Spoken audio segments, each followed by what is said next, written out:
निश्चित तौर पर दूर दराज से कोने कोने से जो हम लोग चलकर आए हैं और औराई की विकास की जो बयान लेके रामसूरत राय जी जो चले हैं, उसी कड़ी में आज एक खौरा गांव में हम लोग एक छोटा सा झलक आपको इस बयान अपने बात से बता दूं कि आज इन्होंने 7 रोड का शिलान्यास एक दिन में किया है और लगातार इनका ऐसे कई दिनों से कार्यक्रम चलता है।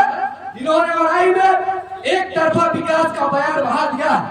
मैं भाषण दे रहा हूँ, मेरा भाषण रिकॉर्ड होकर सोशल मीडिया पर निश्चित तौर पर जाता है और हमारे ही साथ में रहने वाले कुछ लोग कहते हैं कि आप जब विधायक के मंच पर चढ़ते हैं तो कुछ उनकी प्रशंसा में ज्यादा बोलते हैं।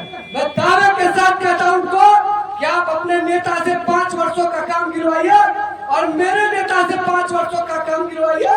अगर फर्क नहीं हुआ तो आप जिस चौराहे पर मुझे भाजपा के कार्यकर्ता होने के नाते खड़ा करेंगे, मैं आपको चुनौती पूर्वक जवाब दूंगा। निश्चित तौर पर रामसूरत की जो चोरी है, इन्होंने जो औराई को जो विकास का बयान बहाया है और मेरे गांव में भी पुल नहीं है, तो जब मैं डालता हूं सोशल मीडिया पर तो सबसे पहले कमेंट में लिखता है कि आप राजनीति करते हैं, रामसूरत के बगल में फोटो खिंचाते हैं, लेकिन आपके गांव में पुल नहीं है तो आप क्या भाषण दीजिएगा।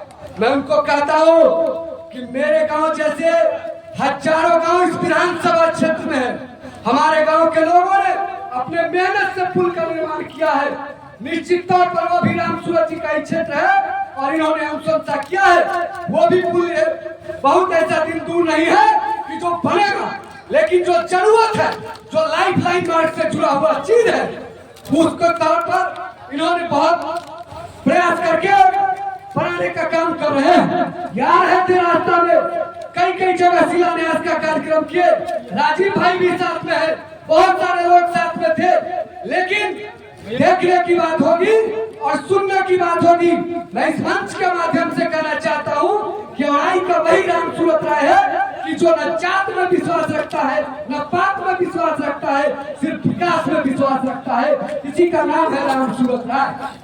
और ये रामसूरत राय आप लोगों के बीच निश्चित तौर पर सबसे ज्यादा कोई मरनी का कार्ड हो, शराब का कार्ड हो, ब्याह का कार्ड हो, इनको अगर मिल जाए तो गढ़ा से आने में या औराई विधानसभा में देरी नहीं करते हैं। कोई भी कार्यकर्ता फोन किया हो, वैसे व्यवस्था की कारण फोन नहीं उठता हो, लेकिन इन्होंने सबों का मान सम्मान दिया है। मैं खुद मुस्लिम हूँ, मैं अल्पसंख्यक समाज से आता हूँ और मेरे समाज का वोट नगण्य संख्या में भाजपा को पड़ता है, लेकिन कभी इन्होंने ऐसा महसूस नहीं होने दिया कि आपके समाज का वोट नगण्य संख्या में पड़ता है तो आपको हिस्सा भी नगण्य संख्या में मिलेगा।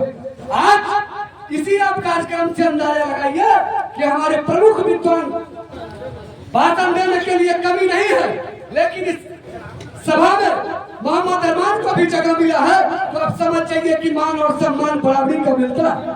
मैं उनको भी कहना चाहता हूँ इस मंच के माध्यम से, और मैं अपने भाषण से कहना चाहता हूँ कि आप मेरा जब सुनिएगा तो आप प्रेरित होकर पार्टी से आपको भले ही दिक्कत हो, लेकिन रामसूरत से दिक्कत नहीं होना चाहिए। और इन चंद शब्दों के साथ मैं अपनी वाणी को विराम करता हूँ। जय हिंद।